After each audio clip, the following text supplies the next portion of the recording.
Donc je vais essayer de faire une première mise en service. C'est rapide, hein, c'est juste pour voir si le moteur il tourne. Bon, il n'est pas bloqué, c'est déjà très très bien. La boîte a l'air de fonctionner, il n'y a pas de problème.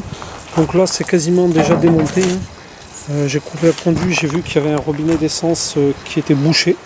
En tout cas qui ne fonctionnait pas. C'est celui-ci là. Regardez, j'ai coupé, bon c'est de la vieille durite, je vais tout changer en durite. Voilà, quand j'ouvre, il n'y a rien qui coule, pourtant il y a de l'essence. Elle doit être tellement vieille que voilà, ça a dû se boucher.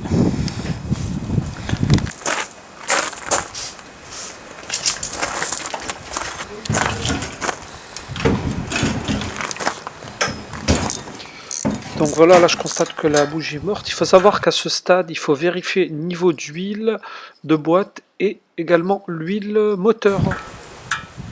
Donc là je vérifie l'allumage. Donc je vois bien qu'il y a une étincelle, il n'y a pas de problème, l'allumage fonctionne.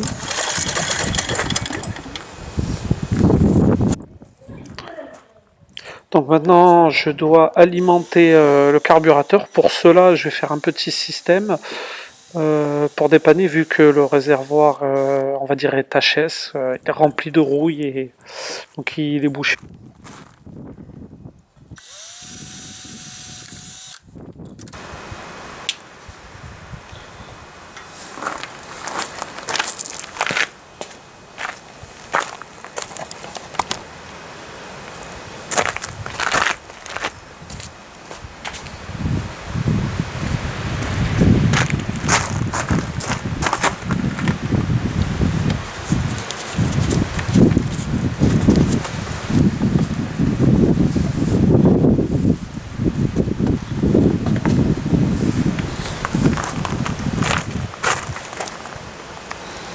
Voilà.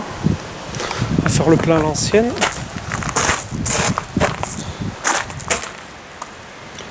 Bien qu'il a soif, hein.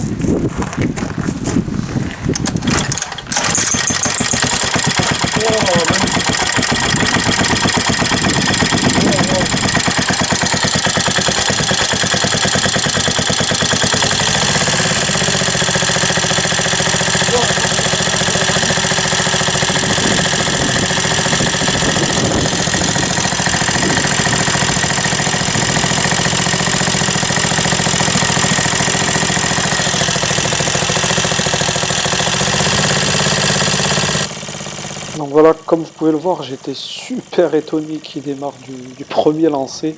C'était absolument incroyable. Parce que ça faisait bien plus de 6 ans qu'il n'avait pas démarré, selon l'ancien proprio. Là, je vais tester la boîte. Donc je ne sais pas très bien encore comment ça fonctionne. Mais bon, comme je vous dis, le plus important, c'est de vérifier les huiles, qu'il y a bien les niveaux. Parce que c'est très important.